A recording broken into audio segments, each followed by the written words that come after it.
Welcome to Overtime with Jared P. and Johnny O, episode 94. And we got NBA playoffs, who's who on OKC, the Knicks with the major blowout in game one. That was insane. It was. Wemby, we'll get into him and his historic night when it comes to blocks. And then Edwards versus Durant, the difference between those two, at least this year, with the type of player that they are. All right, but first, let's thank our title sponsor, Elite Performance Chiropractic, NBA or NFL player Jeremy Phillips. He wishes NBA. NFL player Jeremy Phillips retired. He has his own business where he can get you back feeling better than ever. Elite Performance Chiropractic, whether you're an athlete or not, whether you're 8 or 98, he gets you feeling better than ever with state-of-the-art techniques and technology. And he has 2 locations in the Triad, Greensboro and Winston-Salem. All right, Johnny, what you got? That handsome devil has a nice little commercial on social media now, too. How about that? I saw that, yeah. That's good stuff. Yeah, let's talk a little NBA playoffs. And I think we got to start off with – or no, let me ask you this. Let me start off with this. And I'm not trying to trick you here, but who does AJ Mitchell play for? Don't know. Okay. How about Isaiah Joe? Oh, wait. Let me say AJ Mitchell is the Knicks. Nope. No. Okay. Isaiah Joe? OKC. Okay, very good. Only know that from gambling, though. Picking people who shoot 3-pointers. But go ahead. Luguentz Dort. Again, only know from gambling is OKC. I don't want to ruin your point. I get your point. If I didn't do the betting. And then Isaiah, Hartenstein, which, he played for the Knicks, and now he plays for OKC. But besides Shai Gilgeous-Alexander and Chet Holmgren, okay, those are the names that are the best team in the NBA. These other guys, AJ Mitchell, Isaiah Joe, Luguentz Dort, who's built like a freaking middle linebacker, and right. They just play together. OKC is just fantastic, man. But I just love that these names we really don't know, and I'm even going to go as far as say, Chet Holmgren is somewhat of a household name, but he really isn't, I mean, no, he's in a couple of commercials, but I don't think the casual observer knows who he is. Yeah. But all kidding aside, what a team. I watched that Laker game last night, and, Lakers hung in there in the first half a little bit, but you just knew, the young guys of OKC were going to take over, and they ended up winning by 18 points. And the old LeBron did everything he possibly could. He had 28 and whatever. But OKC is really a very interesting championship team. And, I wouldn't be surprised if they, did it again this year. What are your thoughts? No, I think OKC is the odds-on favorite to win it with the experience. If they're healthy, they got healthy at the right time because they did have some injuries towards the end of the year. They're efficient. They play smart. They play good defense. They're extremely long. I mean, it's difficult to get shots off against them. And, this crazy stat, and I know Luka's out, but I think OKC's average beating the Lakers in this season or the last few times they played by like 28 points. It's like, that's insane. A playoff team, a caliber team on an average of 28 points. And so, I don't see anybody beating them. I thought maybe the Spurs, but they kind of stumbled in game one. I will say this, not to get too off topic, but definitely wrong me on the last podcast where I said, round one's not that interesting. Because when we did the podcast, it's a bunch of 3-1, 3-1 type things. All of a sudden, we have 4 or 5 game sevens, which was freaking awesome. It was 3 or 4 game sevens. Yeah, so it turned into be like a really entertaining first round. But at first, history told you if you're down 3-1, you're done. And that wasn't the case. And there was like a 3-2 series where like, well, this looks over, and it wasn't. And so, it was definitely people talk about surviving and advancing. No, that's a great point. And, the Pistons, who were the number one seed against number 8 Orlando, had to do everything they could possibly do, and it took them game 7 to get out of that series. So no, you're absolutely right. But before we move on the OKC thing, I am going to stick up for my Lakers. When you see a guy sitting on the bench, Luka Doncic, 33 points a game and 10 assists a game and probably 7 or 8 rebounds, that's hard to make up, Yeah, So that's true. and that's a shame. He was having such a great year. He's in great shape all year long. And they're just not. Lakers aren't even going to give OKC. This isn't even going to be a series. They may steal one game, but I don't think so. Like you say, in 28 points the last 5 games they played each other. So forget it. But well, and then well, I was just going to say, and Shea Gilgeous-Alexander, SGA, he didn't have it wasn't a bad. He shot over 50%, but he didn't have his normal. He had a bunch of turnovers and stuff. 18 points is for him is not even a good game, and they won by 18. No. So that's got to tell you something. Absolutely, they must be just super well coached and just together, man, and that's that goes a long way. But speaking of, I guess pretty well coached. Real quick. Go ahead. I was going to say, back to your point about OKC, who's their coach? Does anyone know their coach? Yes. His last name is Dagno. Weird spelling. Young guy. He's as young as that team is. That team averages, they're like 24, 25-year-old average on the entire team. So that tells you something too. But I have no idea where that guy came from. Was he an assistant? I guess we should have, I should have looked that up. I'm going to have to after the show. He must have been some top assistant or something somewhere for him to get that job and take over. And of course, their GM does a heck of a job, and obviously he knows how to draft these players. But they're a lot of fun to watch, and I was kind of happy. I watched most of that game yesterday, and I'm going to make it a point of watching OKC play because they play. They were kind of comparing them with the Golden State Warriors of the past. Remember how with that ball movement and the way they, the way they shoot and just play as a team. No one can quite be like that Golden State Warrior team, but OKC is definitely trying. Absolutely. So, now another hot team. Okay. Wow. How about the Knicks? Last 3 games that they have played, which was the last 2 against Atlanta to seal up that series, and then this first one against the 76ers. Last 3 games, they're averaging 135 points a game. And I think the deficit is like over 30 points that they're winning these games by. So, what do you think? Did they find something in their system to just start playing like this? And I'm thinking it's on the defensive end. I think they're playing both sides of the ball, obviously. But my God, they look like an absolute championship team. And I hope they're not teasing these New York Knicks fans because they want a championship bad. But as of right now, as we speak today, boy, they're a favorite to make it to the finals coming out of the East. Well, I did hear Mike Brown because oddly enough, the Knicks, and anytime the Knicks lose, the coaches are, on the hot seat, and, it was his first year there. And so they're saying, well, they lose this series, blah, blah, blah, blah, blah. And so then, they pull it out and then they had a huge win. They said in the last 2 games of round 1, last 2 or 3 games, they had Karl Anthony Towns playing like a point center, point forward position. I don't know if that's just kind of open everything up, get Jalen Brunson because he, ball dominant. But they said that's the one key thing they said change they made going into those last couple of games. And since they've done that, their offense has exploded. Yeah. So I don't know. That's the only thing I know on offense that they've changed is having Karl Anthony Towns bring the ball to the court more and be more of a point power forward.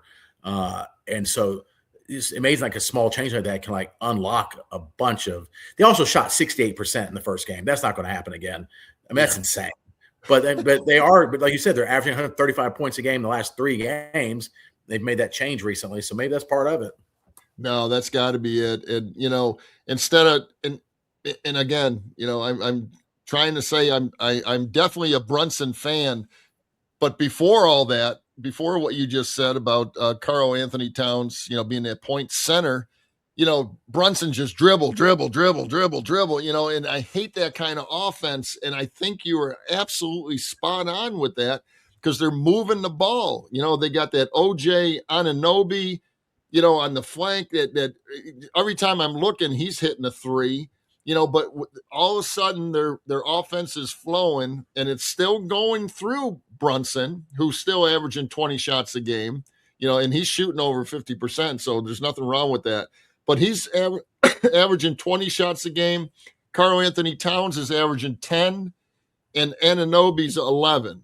So I mean, Brunson's still getting all the shots, but like you said, they have changed the offense to where I think they're easier shots and just a lot more ball movement. So I'm kind of happy about that because, it would be, I'm not a huge Knicks fan, but you know what? Right. It's time for them to do something. And I think it'll be exciting and good for the NBA. Absolutely. Yeah. If you had like a big market team, the Knicks, who, haven't been in the finals since Ewing, 20 some years ago. So yeah, no, the playoffs have definitely become more interesting. Yeah, I think you might be right. The Knicks would be the favorites as of right now to make it to the NBA Finals out of the East, and I think OKC out of the West. All right, so want to shout out some of our sponsors? Yeah. Before we move on, of course, our Estate Jewelry and Loan. Something old, something new. Estate Jewelry has a great selection of new and estate jewelry, and you can really find a nice, unique piece for any occasion in Brian's showroom. You can go to 2511 Battleground Ave and find them. It's a cool little jewelry store, and he buys and sells silver and gold and all kinds of good stuff. And you also can find them online at estatejewelryloan.com. You got Salsarita's fresh Mexican grill that I stopped in there today, and I spoke to Miguel. Yesterday was Cinco de Mayo. 30 30 catering events he had yesterday out of that store. Wow. 30. His record prior to that, he said, was like 12 or 13. They went crazy. Yeah. So they're doing good business over there in High Point at the Palladium and in Greensboro in the Target Shopping Center on New Garden Road. It's got a food truck, of course, catering, like I just mentioned. Daily specials, salsaritas.com. And then For Real 24, real golf indoors anytime. It's going to start getting hot around here. He's got a nice golf facility offering iconic golf courses and state-of-the-art equipment. He's been holding some tournaments on weekends. Please look up Clay Jordan over at For Real 24. And you can go online and check him out at forreal24.com. And California Burrito Express and Bar, offering a full bar with margaritas, draft beer, and serving very generous portions of Mexican food in a spacious casual setting with multiple TVs. Popular items include the California Burrito, ACP, and tacos, quesadillas, breakfast burritos, the whole 9 yards, located on Spring Garden Street in Greensboro. And he's also now in Winston-Salem. Please go visit his restaurant in Winston-Salem. Okay, awesome. Well, all right, our next thing here. Game with the Spurs. You watched it? Yeah. Oh, yeah.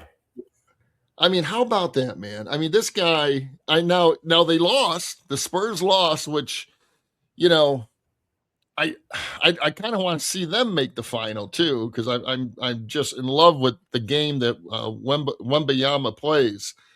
12 block shots. I mean, holy cow, break that down. It's insane. That's 3 per quarter. That's, I mean, the score ended up 102-100, but I mean, to have a defensive weapon like that, That's fantastic, and I'm really excited about what he does on both ends of the court. Um, but he had kind of an off offensive game that you probably noticed. I think he only had 11 points. Yeah, I mean, you think about 24 points erased. Not that all those shots would have gone in, but we can just say we blocked 12 shots. You're preventing 24 points. Then all the shots he alters is shocking. Wemby. So just having him on the court, his plus minus should be through the roof. I don't know if that tired him out on offense, but because you're right, 11 points is not going to get it done, and they end up losing by 2 at home. And obviously the team they're playing plays really, really good defense, but he is one of the few players that can get me to go watch. Yeah, like I like to watch him. This year, he might be the only player. Oh, and LaMelo Ball when he's cooking. yeah. Wemby, LaMelo Ball. There might be one or two other players because Curry's not in his prime anymore. Players that were like, I can tune in. I'm like, they're going to do something different or something special. Those two right now, Wemby and LaMelo Ball, and I know they're two totally different players, get me to go watch a game. No, I agree. And LaMelo is just pure entertainment, man. I mean, when he's got the ball in his hands, which, it's never touching his hands. I mean, the way he dribbles and shoots and runs and just does everything when he's healthy. I agree with you. Those are probably my two top guys right now to really tune in and watch the game. Shea Gilgeous-Alexander, are you kidding me? I still think he's the best player in the league right now, just the way he plays, and he's on a championship team. And he's got a lot of, I think, I'm going to say a lot of Kobe Bryant in him, just the way he, moves and the fadeaway jumpers and going to the free throw line. But Wemby is a joy to watch. It blows my mind that he's 7'4", 7'5", and he's bringing the ball down court and the way he runs the court. And now, he's really stepping it up on defense. That team, I know they lost the first game, but I think that was ignited by Anthony Edwards' surprise that he played. He wasn't even supposed to play in this series, I don't think. And right. I think that got this Minnesota team, who is a great team. These guys are hungry, but so is San Antonio. So I do want San Antonio to come out of that series winners, but we shall see. Yeah. So the NBA playoffs, I think it's getting what they want is some compelling matchups. The shocking thing to me was the Celtics getting bounced in the first round. And I know Tatum sat out the last game. Probably came back a little too soon off an Achilles, but he played well. He's played well coming back. But there's some teams that were kind of surprising that. And then the NBA, the way it is, Magic fired their coach after they kind of had like a good run at the end, and we're one game away from moving on the second round. But I guess he's been there 5 years, and they expect him to be further along. I don't know. I think that's kind of surprising. But it's been. I'm pretty interested in the NBA playoffs for the first time, probably in a couple of years. Yeah, no, it's pretty interesting, and a lot of these young guys are just really stepping it up. I agree with you. Boy, when Boston went out in the East, that opens it up in the East, and the 76ers. I'll give them credit. And Joel Embiid played very well in that series, but I don't think they got enough against the Knicks. We shall see. And I go back and forth with him, but and it's because he's never available. But when he does play, it's always 33 points, 14 rebounds, 6 assists. 4 for 9 from 3-point land. He's really good. But man, you got to be available to play, and if he even finishes this series, would be a surprise. Yeah, very true. All right. And then our final topic, we're just rolling right along here. Anthony Edwards came back early from an injury. Kevin Durant with a turned ankle. Maybe there's more to it. Doesn't seem like it. Just doesn't play half the series against the Lakers, and they're out. And who knows? He'll probably be on a different team somehow. Yeah. He'll force his way out.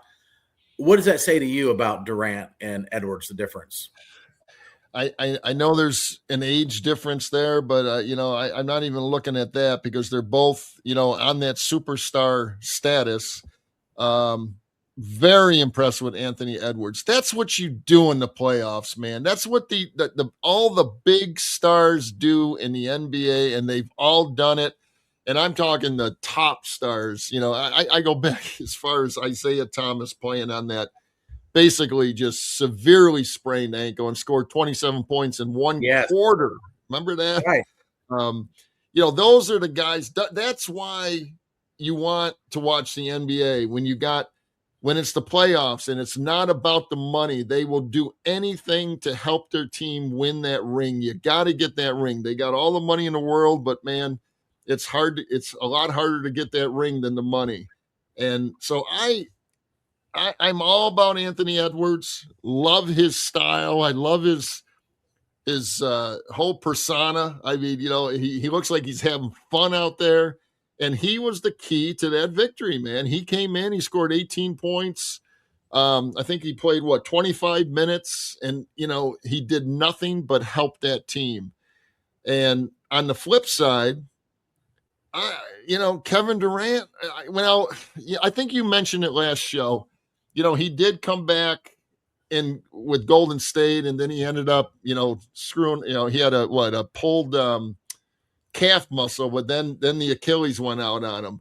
Yeah. So maybe this is. I got a feeling it's worse than we think.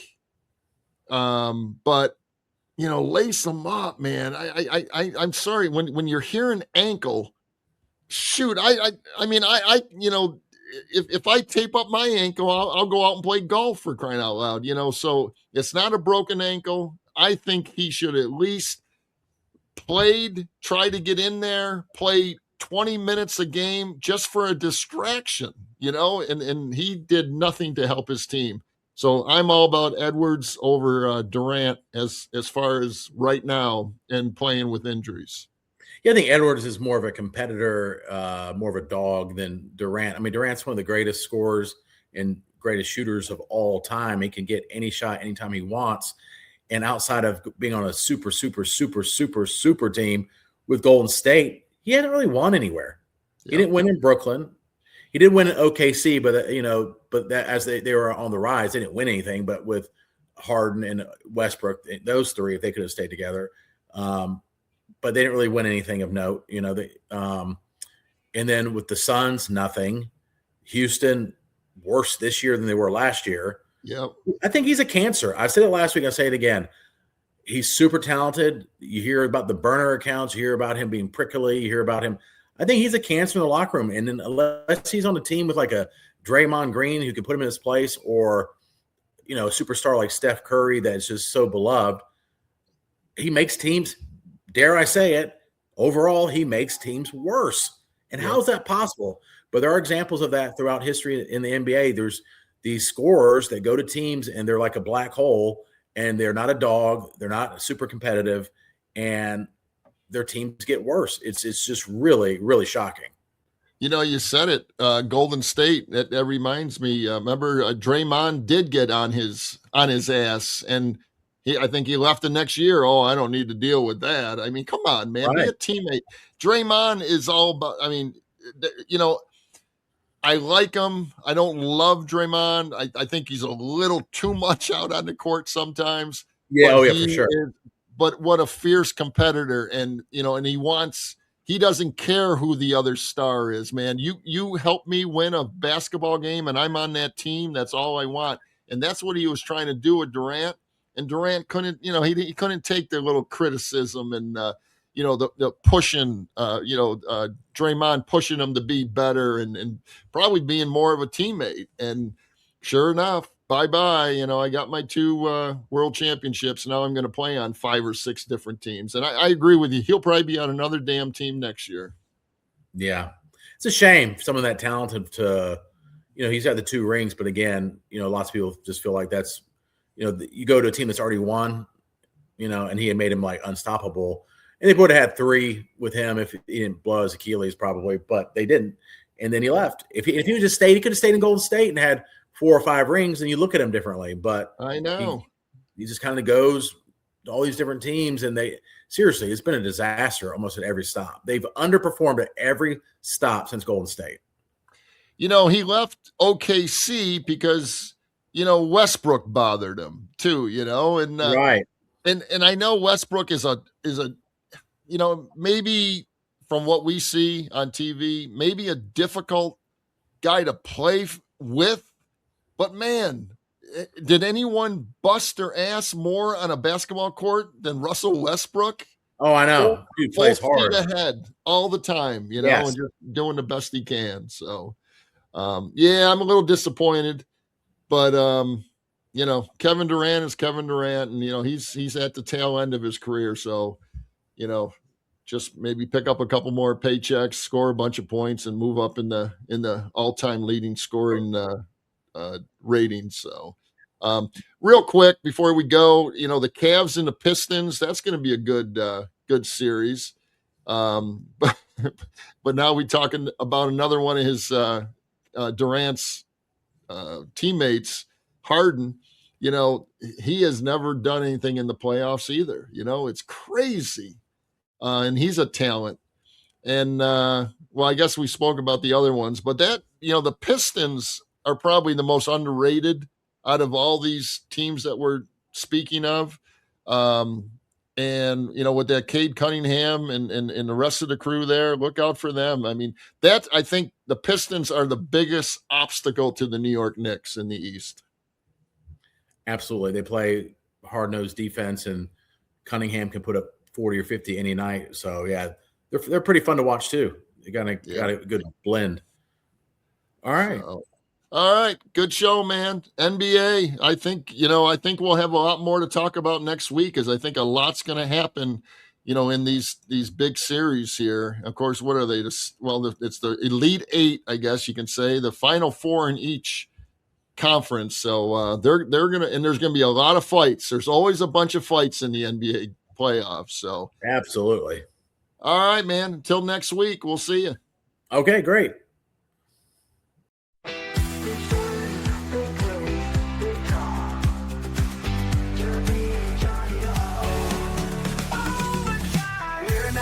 Overtime pay. We're talking the overtime play. The big stories, the big plays, the big drama. We got Jeremy and Johnny.